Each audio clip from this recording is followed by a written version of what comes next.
Hi guys, welcome to How to Solutions YouTube channel. In today's video, I'm going to show you how you can upload video on TikTok from PC. Before getting into this video, subscribe to our YouTube channel, click on the bell icon. First, you need to search in Google TikTok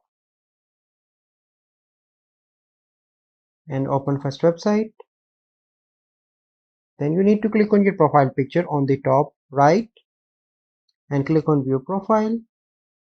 And here you can see the upload button. Click on that.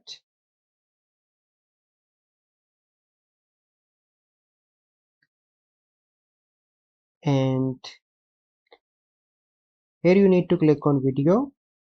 So I'm going to select this video for an example. So now it is uploading.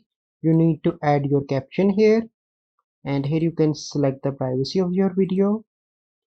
And once it is completely uploaded, you can add caption. So I'm going to add check this video, and you can add hashtag also here, and you can select cover from here. And once it is uploaded, you simply need to click on post here. So this is the process by which you can upload video on TikTok from PC. I hope you find this video helpful. If you find this video helpful, must like this video, subscribe to our YouTube channel for future videos. We'll see you in the next video. Thank you. Have a good day.